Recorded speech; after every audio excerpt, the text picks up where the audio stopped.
नमस्कार, स्वागत है आपका। आप देख रहे हैं इंडिया बोल रहा है। मैं हूं आपके साथ विवेक शांडिल्य। पाकिस्तान ने अफगानिस्तान के साथ वही किया जो आज तक वो हिंदुस्तान के साथ करता आया है। अफगानिस्तान को पाकिस्तान ने धोखा दिया, आतंकी हमले किए, अफगानिस्तान के ऊपर एयर स्ट्राइक की और मासूम लोगों को मार डाला। तो तालिबान ने पाकिस्तान को चेतावनी दी कि अफगानिस्तान की संप्रभुता पर जो एक खतरा आया है, इसका करारा जवाब तालिबान देगा। वहीं दूसरी तरफ यूपी की राजधानी लखनऊ से ब्रह्मोस की पहली खेप को रवाना किया गया है। यह वही खेप है, यह वही ब्रह्मोस है जिसने पाकिस्तान के एयर बेसेस को पलक झपकते ही खाक में तब्दील कर दिया, जिसे न तो पाकिस्तान की एयर डिफेंस रोक पाई और न ही वहां की आर्मी कुछ कर पाई। हाँ, वो झूठ जरूर कहते रहे कि उन्होंने इतने राफेल गिरा दिए और उतने राफेल गिरा दिए। वो अपने मुंह मियां मिट्ठू बनते रहे। और अब राजनाथ सिंह ने साफ साफ कहा है कि पाकिस्तान का जर्रा जर्रा, पाकिस्तान का इंच इंच भारत की जद में है, मेड इन इंडिया मिसाइल की जद में है। पाकिस्तान ने अपने चारों तरफ सिर्फ दुश्मनी मोल ली है। पाकिस्तान ने भारत से दुश्मनी मोल ली, पाकिस्तान ने अफगानिस्तान से दुश्मनी मोल ले ली है, पाकिस्तान ने ईरान से दुश्मनी मोल ली है और पाकिस्तान ने घर के अंदर भी बलूचिस्तान, टीटीपी, सिंध और केपी में दुश्मन मोल ले ली। अब जिसके घर भी दुश्मन हो और बाहर भी दुश्मन हो, क्या उस मुल्क को टूटने से कोई बचा सकता है? आतंक क्या का पाकिस्तान की परेशानियों का अंत नहीं है और न ही कभी अंत होने वाली है। अफगानिस्तान जैसा पड़ोसी भी अब उसे पस्त कर रहा है, युद्ध के मैदान में पटखनी दे रहा है, जिसके चलते पाकिस्तान बाप बाप चिल्ला रहा है, दुनिया के सामने अपना दुखड़ा रो रहा है, लेकिन इस बीच वो अपना सबसे पसंदीदा काम करना नहीं भूल रहा, अपने ऊपर आने वाली हर आफत का आरोप भारत पर लगा देना। तालिबान से पिट रहे पाकिस्तान के रक्षा मंत्री ख्वाजा आसिफ ने आरोप लगाया है कि तालिबान सरकार भारत के एजेंट के रूप में काम कर रही है। उन्हें तंज कसते हुए कहा कि काबुल के शासक जो अब भारत की गोद में बैठकर पाकिस्तान के खिलाफ साजिश कर रहे हैं, कभी हमारी सुरक्षा में हमारी जमीन पर छिपे हुए थे।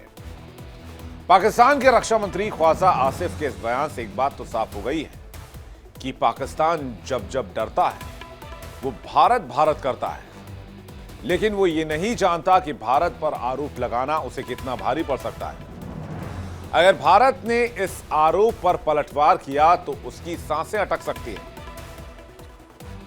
अभी भी अगर बात की जाए तो अफगानिस्तान ही पाकिस्तानी सैनिकों पर लगातार हमले कर रहा है, लेकिन अगर गलती से भी भारत ने पाकिस्तान के इन झूठे आरोपों पर पलटवार किया या पाकिस्तान ने इन आरोपों के मद्देनजर किसी मिस एडवेंचर की कोशिश की, तो फिर पाकिस्तान को पता है कि उसका भूगोल बदल दिया जाएगा। क्योंकि ऑपरेशन सिंदूर के बाद भी पाकिस्तान शायद ये भूल रहा है कि अब उसकी एक एक इंच जमीन ब्रह्मोस के निशाने पर है।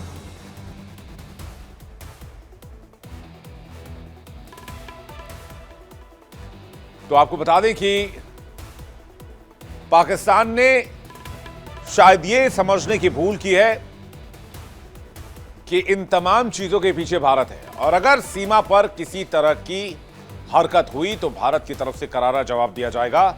और लगातार इस तरह के बयान दिए गए हैं पिछले कुछ समय में, चाहे वो हमारे सैन्य अधिकारी हो या फिर हमारे रक्षा मंत्री हो।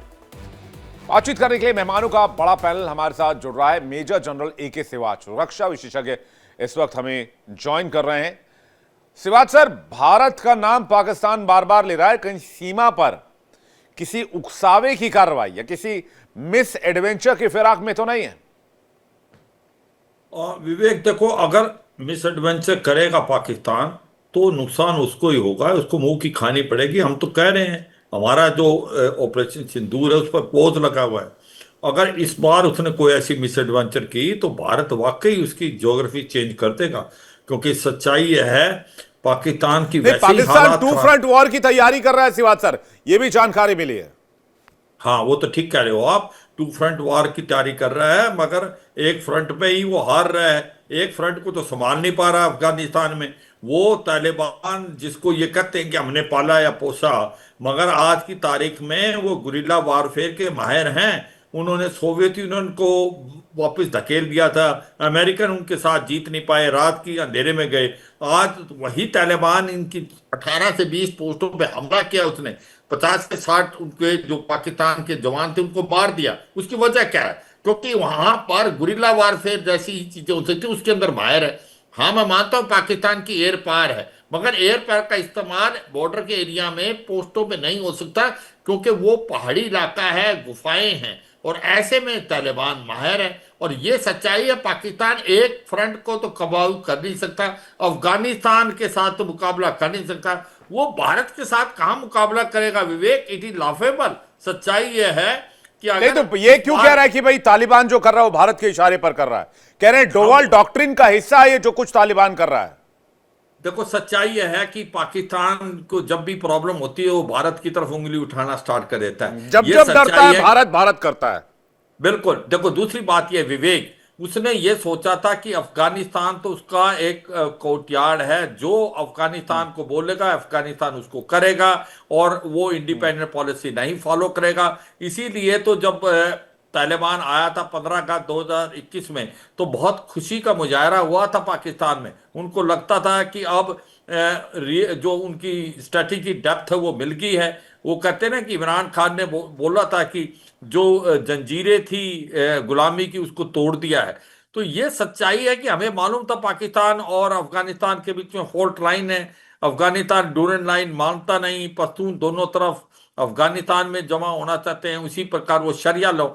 तो अब जो भी कुछ हो रहा है ये पाकिस्तान की खुद की देन है। को तो बोया पेड़ बबूल का तो आम कहां से हो। और मुझे लगता है कि दूसरा इनके ऊपर होता थोता चना बाजे घना, बड़ी बड़ी बातें कर रहे हैं, हम तालिबान का ये कर देंगे, हम भारत अजी का हम ऐसा तो कर भारत देंगे। का भूगोल बदल देंगे, अजी हम तो अफगानिस्तान को मिट्टी में मिला देंगे, अजी हम तो रिजीम चेंज कर देंगे तालिबान अफगानिस्तान के अंदर, अजी हम तो क्या है कि हम भारत को जो है वो सबक सिखा देंगे। इतनी लंबी लंबी फेंक रहे हैं, इतनी लंबी लंबी फेंक रहे हैं कि जिसकी कोई हद ही नहीं है सिवात सर। अब विवेक यही तो मैं कह रहा हूं, दुख की बात यह पाकिस्तान को असलियत समझनी चाहिए। पाकिस्तान को यह पता होना चाहिए कि जिस प्रकार से ये एयर स्ट्राइक करता है हाँ। अफगानिस्तान के अंदर, ये सोच के कि ये टीटीपी का जो कमांडर है नूर अली मसूद उसको मारेगा, पर नूर अली मसूद तो खैबर पख्तूनख्वा में निकला, उसकी तो नूर वीडियो वली बड़ी है मसूद सामने। सर, जी जी सर, नूर वली मसूद। हाँ नूर अली मसूद कह रहा हूं मैं। तो वो जो नूर अली मसूद है वो तो आपका खैबर पख्तूनख्वा में निकला, वो तो उसकी वीडियो। सच्चाई ये है पाकिस्तान बहाने मार के एयर स्ट्राइक करने की कोशिश कर रहा है अफगानिस्तान में। सर ये नहीं पता सच्चाई ये तालिबान जो है कि आमिर खान मुत्ताकी भारत दौरे पर आए, ये हजम नहीं कर पाए, इनका वो इसलिए हाजमा हजम नहीं बिगड़ कर गया पाए। और बदहजमी इसलिए का शिकार होते हुए अफगानिस्तान पर हमला कर दिया। तो क्या हाँ, तो भाई बिल्कुल हम ठीक है। तालिबान के खिलाफ कार्रवाई करें? तालिबान 2007 से आपके यहां एक्टिव है, बेनजीर भुट्टो की हत्या की जिम्मेदारी तालिबान ने ली थी। आपने क्या किया उसके बाद? 2007 के बाद आपको 18 साल के बाद आपकी आंख खुली है। वो तो टीटीपी की बात है जो आप बता रहे हो। ये एक प्रकार से जो तारीख तालिबान पाकिस्तान तो है टीटीपी पर ही जिसको एक्शन के नाम पर हमला किया ना सर, मैं तो वही कह रहा हाँ हूं। मैं वही बात कर रहा हूं, बिल्कुल ठीक है विवेक। मैं ये कहता हूं कि टीटीपी इनके बस का नहीं है, टीटीपी इनके आउट ऑफ कंट्रोल है। वो इनको खैबर पख्तूनख्वा में बहुत पिटाई कर रहा है, कम से कम 7 से 8 जवान ऑलमोस्ट हर रोज मारे जा रहे हैं। बलूचिस्तान लिबरेशन आर्मी इनको बलूचिस्तान में मार रही है। बीएलए और टीटीपी का एक प्रकार का ऑपरेशन गठबंधन भी हो गया है। तो यह सच्चाई है कि अब इनको दोनों तरफ से मार पड़ी है, बलूचिस्तान में खैबर पख्तूनख्वा, उधर से जो तालिबान है वो भी बहुत सक्रिय हो गए, क्योंकि उन्होंने एयर स्ट्राइक की, उसका बदला तो लेंगे वो। और वो जो बदला लेते हैं गुरिल्ला वारफेयर में, तो फिर पाकिस्तान की फौज पोस्टें छोड़ के भाग जाती है। तो ये तो सच्चाई है कि पाकिस्तान को देखना चाहिए कि वो नहीं लड़ पाएंगे तालिबानों से, जो सोवियत यूनियन से जीता, जो अमेरिका से जीता, स्पेशली गुरिल्ला वारफेयर में। ठीक है आप सर। एयर पार इस्तेमाल नहीं कर पाओगे वहां पर, इरशाद अहमद जिसके नेता पीएमएलएन पाकिस्तान से हमें ज्वाइन कर रहे हैं। इरशाद अहमद जी बहुत स्वागत है आपका। डॉक्टर शब्बीर चौधरी लेखक हैं और कश्मीर मामलों के जानकार हैं, वो भी हमारे सामने ज्वाइन कर रहे हैं। शबीर चौधरी जी, आपका भी बहुत स्वागत है। सज्जाद बुखारी जी शायद आज धनतेरस मनाकर वापस लौटे हैं, तो धनतेरस की बहुत सारी शुभकामनाएं सज्जाद बुखारी को, और वो उनका भी स्वागत करते हैं आज के पैनल पे। देखिए इरशाद अहमद जी, पहले उनके दर्शन हुए, तो पहला सवाल मैं इरशाद अहमद जी से लेना चाहते हैं, क्यों आप भारत के पल्ले पड़ना चाह रहे हो फिर से? आप इरशाद अहमद जी, आप कह रहे हो भारत करवा रहा है, आपकी कोशिश कहीं मिस एडवेंचर की तो नहीं है? क्योंकि इस बार भूगोल बदलने वाली बात है जो हमारी आर्मी चीफ ने कह दी है, द्विवेदी साहब ने जी। बहुत शुक्रिया जी। आज आपने अगर मेरे शेर मेरे आर्मी के चीफ फील्ड मार्शल हाफिज आसिम मुनीर साहब को सुना हो, उनको सुना होगा, आपकी नींदें तो उड़ी नहीं है हिंदुस्तान की, इसीलिए शो कर रहे हैं आप, बड़े परेशान हैं जनरल सहवाज भी। मैं आपसे अर्ज करूंगा, उन्होंने दो टोक में बात की, अगर हिंदुस्तान बाज ना आया तो पहले सिंदूर जहां लगाया था, जो बाकी जगह बची थी वहां जाकर के लगाएंगे सिंदूर आपको। अरे वो छोड़ दीजिए, आप टू विंडो लेकर आइए पीसीआर, मैं अपने रक्षा मंत्री को आपको दिखाता हूँ, आपके दरमियान में मेरे रक्षा मंत्री को दिखाता हूँ मैं आपको, सीधे टैंक पर जाकर बैठ गए रक्षा मंत्री हमारे। मैंने जनरल सहवाज को सुना बड़े आराम से, खामोशी से, मुझे सुनिए आप। दूसरी बात, आप अभी जनरल सहवाज कर रहे थे कि जी हमारी चौकियों पे कब्जे हो गए और हमारा पता नहीं तालिबान ने। देखिए पहले तो यह है कि तालिबान से हमारी जंग नहीं, हमारी जंग है आपके दहशतगर्दों से, जो हिंदुस्तान उनको प्रोटोकॉल दे रहा है, जो पैसा दे रहा है, जो असला दे रहा है। हिंदुस्तान के वो ख्वारिज हैं जिनको हम मार रहे हैं। इस जोक पे ताली मारनी है क्या? जवान मार। आप दूसरी बात सुनिए, इस जोक पे मुझे पूरे इस मजाक पे ताली बजाऊं क्या? आप डांस करेंगे इंशाल्लाह, मेरी पूरी बात मैं तो डांस इस करेंगे। मजाक पे आप मैं कह रहा हूँ डांस करने पे मजबूर हो इमरान जाएंगे। खान आपके खिलाफ कुछ बोल दे तो वो भी रॉ करवा रहा है, तालिबान आप पे हमला कर दे वो भी रॉ करवा रहा है, टीटीपी कुछ कर दे वो भी रॉ करवा रहा है, बीएलए कुछ कर दे वो रॉ करवा रहा है, जाफर एक्सप्रेस कुछ हो जाए रॉ करवा रहा है, सिंध में कुछ हो जाए रॉ करवा रहा है, बलूचिस्तान में कुछ हो जाए रॉ करवा रहा है। कितना रा करते रहेंगे आप लोग? जब तक राह को खत्म नहीं करेंगे हम राह करते रहेंगे, और राह के वक्त आ गया खत्म होने का। और इंशाअल्लाह ये जो दहशतगर्दी आपकी है ये अब खत्म होने का। देखिए आज ट्रंप ने भी कहा कि मेरे लिए दाएं हाथ का काम है ये दहशतगर्दी खत्म करना और जंग खत्म करना। भाई साहब आप लोग ट्रंप के लिए बगराम एयरबेस की बैटिंग कर रहे हैं, ये भी मुझे जानकारी मिली है। आप लोग बगराम एयरबेस के लिए बैटिंग कर रहे हैं, ये भी जानकारी। देखिए मेरे पास ऐसा नहीं है, मेरे लोग अफगानिस्तान और पाकिस्तान में नहीं है जो मुझे इंफॉर्मेशन नहीं देते हैं। मोदी जी ने, मेरे भी लोग हैं आपके यहाँ जो मुझसे बात करते हैं, मुझे बताते हैं क्या चल रहा है। पूरी दुनिया के सरबराह इस वक्त आपकी हुकूमत के, आपके वजीर आजम का मजाक उड़ा रहे हैं। आपको शर्म नहीं आ रही है? आप किरदार वो कर रहे हैं। सुबह एक चैनल पे मैंने कहा था किसी गांव की औरत को तलाक हो जाए तो वो कोशिश करते हैं। भाई आपके प्रधानमंत्री डोनाल्ड ट्रंप को सल्यूट करके आए हैं और कह के आए सल्यूट यू। इससे बड़ा मजाक क्या हो सकता है? आपके प्रधानमंत्री ने जाकर सलामी ठोकी है डोनाल्ड ट्रंप के सामने। इरशाद भाई, इरशाद भाई मजाक बनाया पाकिस्तान का, सलामी ठोक कर आए सबके सामने, वर्ल्ड कम्युनिटी के सामने, अरब देशों के सामने, खाड़ी देशों के सामने सलामी ठोका, सलामी ठोका। भाई साहब बोलने नहीं दे रहे आप। मैं ये कह रहा हूं, इतना बोलने दिया मैंने आपको? आपने हमारे वजीर आजम की बात की, आपका वजीर आजम दुनिया के सामने जाकर अमेरिकी राष्ट्रपति ट्रंप को सलामी ठोकता है। भाई जो दो ममालिक के राष्ट्राध्यक्ष मिलते हैं, नेता मिलते हैं तो हैंडशेक करते हैं, सलामी नहीं ठोकता कोई। पूरी दुनिया ने देखा कि ट्रंप ने मेरे अजीम आर्मी चीफ की तारीफ की और आपके नेता ने सलामी ठोक दी। जो हिंदुस्तान जो अब तक वो ठोकते आए हैं, जो सलामी ठोकते रहते हैं, जहां देखो वही सलामी ठोक दी। हिंदुस्तान को ठोकेगा। और दूसरे मेरे वजीर आजम मियां मोहम्मद शहबाज शरीफ साहब की तारीफ की। बताइए कभी जिंदगी में हिंदुस्तान के किसी वजीर आजम को इतना प्रोटोकॉल, इतनी इज्जत, इतना एहतराम मिला है? नहीं भाई साहब, किसी हिंदुस्तान के वजीर आजम ने आज तक किसी को सलामी नहीं ठोकी है। माफ कीजिएगा, हम किसी को सलामी नहीं ठोक सकते, जो पूरी हमारी वो आदत नहीं है, हमारे डीएनए में वो नहीं है, हम सलामी ठोके। सज्जाद बुखारी जी बहुत देर से मुस्कुरा रहे हैं। मैं पूरी दुनिया के आगे सिर नगू है आप। अरे सर रहने दीजिए, वो हालत है, रहने दीजिए। 50% का टैरिफ 2 महीने से कंधों पर लिया हुआ है और भारत ने अभी तक उफ तक नहीं किया है। पूरा लफ्ज करने आपका मुल्क रहता तो घुटनों के बल अभी आप लेटे होते। आप सुनिए, गीदड़ की मौत आती है और शहर की तरफ आता है, आप गीदड़ की हालत होगी आपकी। कुछ आपने हर मुल्क से पंगा किया, हर मुल्क से उंगली की। जो मैं बोल देना भाई साहब, कोई फैक्ट नहीं, कुछ नहीं। अभी हिंदुस्तान के साथ आप देखते आपके प्रधानमंत्री क्यों सलामी ठोकते चलते हैं सबको? ऐसा चलिए, ऐसा देखिए मैं क्या स- होता क्या है, मैं खामोश हो मैं जाता हूं, वही आप कह रहा दीजिए हूं, टाइम बाकी मेहमानों आप उधर तालिबान के फ्रंट पे भी पिटेंगे, इधर भी पिटेंगे, को। ऐसा कुछ होने वाला नहीं है। ऐसा ही होगा। देखिए तालिबान हमारे साथ बैठे, मैंने आपको 3 दिन आपके प्रोग्राम में कहा था 3 दिन पहले कि हम सिफारती बिना पे आपस में और हैंडल कर लेंगे एक दूसरे को, लेकिन टीटीपी हिंदुस्तान को वाले मुंह तो की खानी खाल पड़ेगी। खींच लेंगे आप लोगों की। आप लोग अभी आप आप लोग अब बेफिक्र, आप 2007 से बेफिक्र, अभी तक कंट्रोल नहीं कर आप पाए। बेफिक्र, सजाद बुखारी कुछ कहना इतना चाह रहे हैं। कंट्रोल होगा। सजाद बुखारी जी, आम नागरिकों को मार डाला आप लोगों ने, क्रिकेटर्स मार डाले आतंकी बोल बोल के, और यही करवाया कश्मीर में जिहाद बोल बोल के इतने दिनों तक। हालांकि अब तो आपके बस की बूते की बात नहीं है, वहां चीजें खत्म हो गई, आपके प्रॉक्सी सारे हमने खत्म कर दिए, तो वो इलाका अब ठीक है, डेवलप कर रहा है। ये क्या कर रहे हैं आप लोग इस रीजन में? विवेक जी, आदाब अर्ज है तमाम पैनलिस्ट को बशमूल आपके, क्योंकि मुझे आप इतने आज मासूम लग रहे हैं। हमारे यहाँ एक टर्म इस्तेमाल होती है, कहते हैं 64 द बयान, 64 का बयान। उसका मतलब ये होता है कि खुद करना। अभी आपने इरशाद भाई के साथ बातें करते करते कहा, लोग मुझे बताते हैं, लोग मुझे वैसे आप पूरे खिते में जो है लोग आराम करते हैं। अभी आपने खुद कहा लोग आपको इन्फॉर्म करते हैं, आपको बताते हैं। तो जब एक टीवी एंकर को इतना कुछ बताते हैं तो फिर आपकी राह की चीफ को कितना कुछ बताते होंगे। आपकी राह का जो हम कहते हैं, तो ये तो आज आपने मोहर जब्त कर ली उस पर, और आपने खुद इस चीज का इकरार कर लिया। चले वो बात तो बाद में हम करेंगे। ये आप मुझे एक बात बताएं, इंसान को थोड़ी सी शर्म, थोड़ी हया होती है। आप जब दूसरे पे उंगली उठाते हैं, खुदा को माने, शेफ की धरती का नाम लेकर निचली जात के लोगों को कत्ल करने वाले, उनको कत्ल कर करके बेचारों को गटर में फेंकते हैं, उन बेचारों की लाशें गटरों से बरामद होती हैं। आप लोग लोगों के घरों में चढ़ाई करके और आरएसएस का नजरिया लेकर बलि चढ़ाते हैं लोगों की। आप लोग तो ब्राह्मणिज्म वाले हो। चलो हमारा तो फिर भी कोई रिकग्निशन तो है।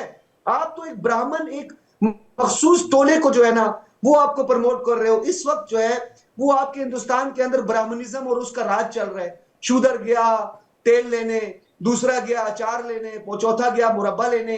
आप लोग कहते हो राधा नाचे सिर्फ और सिर्फ ब्राह्मण हो, और ब्राह्मण जो है शेव की धरती में, बाकी सारे नापाक हो। शेव ने कहा था यहाँ पे कोई ना रहे। फिर आप उधर से अखंड भारत की भी बातें करते हो। देखिए, थोड़ा सा थिंक बिफोर यू स्पीक वाले फार्मूले पे चले। ये बस और यही है, पता है मैं टीवी एंकर, कुल जमा खर्च यही है आपके पास। तालिबान पे कुछ नहीं बोलना है, तालिबान के लोगों को, अफगानिस्तान के लोगों को मार दिया, उस पर कुछ नहीं बोलना है।